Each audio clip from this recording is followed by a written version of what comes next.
Se você se sente perdido na educação e na criação de seus filhos, fica tranquilo. Fica tranquilo porque nós, professores na escola, a gente também se sente completamente perdido.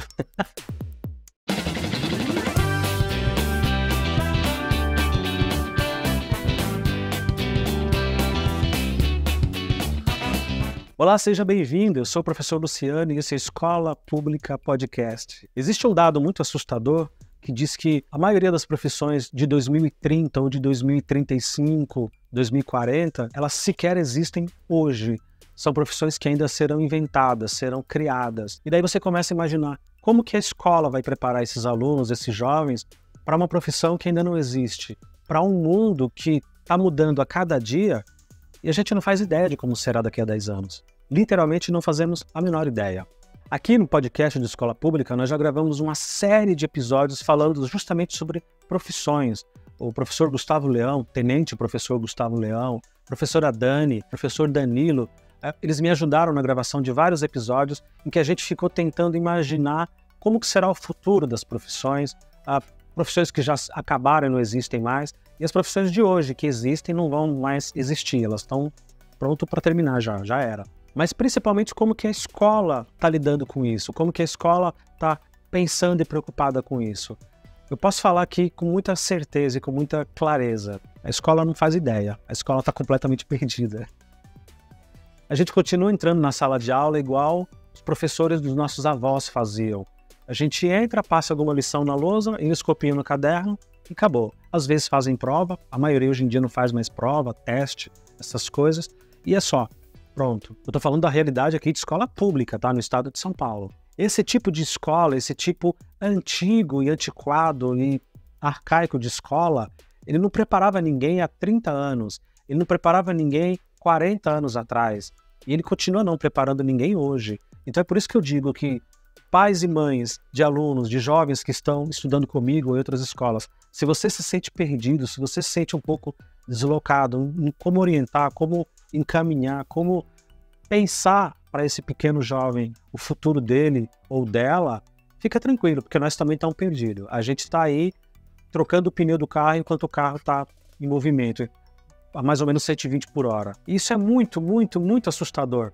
Eu me lembro, por exemplo, com muita clareza, em 1998, eu estava fazendo cursinho pré-vestibular, eu estava já me preparando para ir para a faculdade, imagina, 25, 26 anos atrás, e eu me lembro de um professor do cursinho, não era um professor da escola regular, normal, o professor do cursinho falando que já existiam mais fibra óticas instaladas em São Paulo, na região metropolitana de São Paulo, do que rede de esgoto.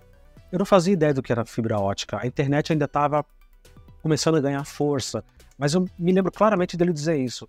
Hoje, em São Paulo, na região metropolitana, já existe mais quilômetros de fibra ótica, ou seja, essa ultra internet rápida que a gente usa hoje, inclusive, do que rede de esgoto.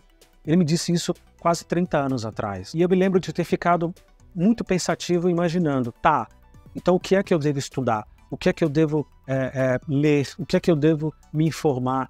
Qual área eu tenho que seguir para acompanhar esse bonde, né? Para acompanhar essa tendência.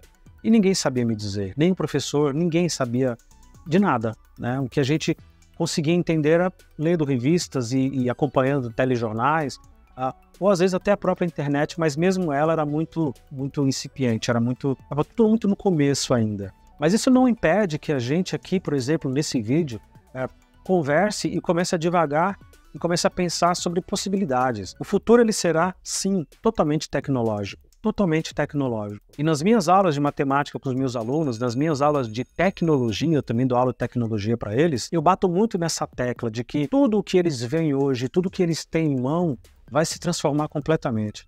O aparelho celular que não existia, o smartphone do jeito que a gente tem hoje, não existia 15, 16 anos atrás, ele vai se transformar ainda numa coisa mais tecnológica, muito mais prática. Aquilo que a gente usa de forma analógica, hoje ela será completamente digital e completamente avançada. Vou dar um exemplo simples que a gente comentou aqui nos episódios do podcast sobre profissões, escuta lá se você ainda não escutou.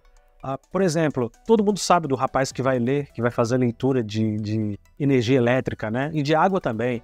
Todo mês vai lá um rapaz e calibra ali e faz aquela leitura ótica e anota e pronto, ele emite a sua conta e você tem que pagar a fatura ali de água e de luz.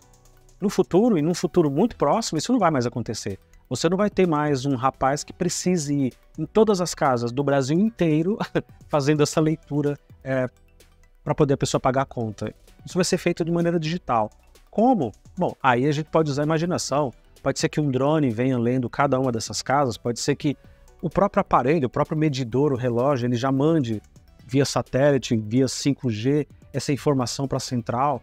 Enfim, esse posto de trabalho é um posto claro que vai desaparecer. Em compensação, uma série de outras funções vão surgir, porque é necessário que alguém instale esses chips, é necessário que alguém faça manutenção dessas leituras eletrônicas, óticas, eu não sei como é que vai ser, eu estou aqui chutando. É necessário que uma série de outras funções e cargos extremamente qualificadas, em que as pessoas têm que fazer cursos, têm que estudar, têm que se ambientar nessa nova era, vai abrir. Uma série de novos empregos vão surgir. Você acaba com um emprego, que é o do rapaz que é o leitor de água e de luz, mas você cria uma série de outras funções que são qualificadas. Você tira um emprego que não é tão qualificado para colocar uma série de outras profissões que são muito qualificadas. Outro exemplo bacana que a gente também comentou aqui nesse episódio é do operador de caixa de supermercado. Eu acho que vai demorar um pouco porque a mão de obra de operador de caixa, do pessoal que trabalha em mercado, ainda é uma mão de obra muito barata. Então, para o supermercado, compensa pagar essas pessoas e mantê-las ali naquela função, mesmo sem tanta qualificação. Para o mercado, para as grandes redes. Mas, eu não sei se você já viu aí no seu bairro, na sua cidade, alguns supermercados já têm alguns caixas totalmente autônomos, em que o próprio cliente passa o produto ali no leitor, coloca na sacola, paga com cartão de débito ou crédito e ele não precisa de ajuda de ninguém, de nenhuma pessoa. Ou seja, não tem interação humana nesse processo. Aqui onde eu moro, por exemplo, não tem. Como eu disse, é muito mais barato para o mercado manter a mão de obra, pagando um salário mínimo, às vezes um pouco mais que isso, para aquela pessoa, do que fazer toda uma instalação tecnológica para que isso aconteça. Mas é uma tendência. E isso logo, logo vai acontecer. E eu falo para os meus alunos, você tem que se preparar, porque no futuro não vai mais haver operador de caixa, não vai mais haver um leitor de água e de luz. Aliás, eu brinco muito com eles que os filhos deles, daqui a 20 anos, espero que eles demorem bastante para ter filhos, eles vão rir da cara dos pais e vão dizer, nossa, você é velho pai, você é velha mãe, você é da época em que tinha uma pessoa que ficava passando um produto de cada vez no mercado para você pagar. Você é da época, mãe, que passava um rapaz lendo a água e a luz para você pagar a fatura. Nossa, como você é antiga. Pois é. Assim como nesse outro episódio aqui, com o professor Danilo, nós falamos de profissões que desapareceram. Como, por exemplo, eu fui uma dessas pessoas, o office boy. O office boy é uma junção aí gringa de um garoto de escritório, por exemplo. E era um sujeito que ficava o dia inteiro subindo e descendo o mundo, pegando ônibus, pegando metrô, para levar e buscar documentos nas empresas, nos bancos. Ele ia pagar conta. Era muito comum você chegar na agência bancária para pagar uma conta, para fazer um saque, alguma coisa, e na fila do caixa você ter, sei lá, 5, 10, 15 office boys, e às vezes uma office girl também. E com pacotes de documento no braço para poder pagar um monte de boleto. Isso desapareceu. As pessoas não pagam mais conta indo na boca do caixa. As pessoas raramente vão na lotérica. Aliás, quando começou-se a pagar contas pela lotérica, já foi um avanço. Eu me lembro das pessoas mais velhas dizendo, ufa, não precisa ir no banco, pode pagar na lotérica. Hoje em dia nem na lotérica paga. Ainda tem, lógico, mas a maioria das pessoas paga tudo online, paga tudo no débito digital, Pix, QR Code, por aí vai. É interessante que você que tem filho em idade escolar, que está estudando, que está começando a pensar que profissão vai seguir, o que é que vai trabalhar, tirando todos aqueles sonhos que os meninos têm de ser jogador de futebol ou gamer, as meninas de trabalhar no TikTok, no YouTube, enfim. Tirando todos esses sonhos que servem para ser sonhados, né? É importante que vocês pais conversem com os filhos e fiquem viajando na maionese com eles e pensando e perguntando para eles, e aí, qual profissão será que não existe que ainda vai existir? Qual profissão que tem hoje que vai acabar? E você, meu filho, o que você quer fazer? E você, minha filha, o que você quer fazer? Vocês não fazem ideia. O quanto que ajuda a gente na escola, uma criança que chega na sala de aula e que conversa esse tipo de coisa com o pai, conversa esse tipo de coisa com a mãe. Mesmo que você só tenha 1 hora por semana para conversar com o teu filho, mas converse. converse, por favor, e nos ajudem.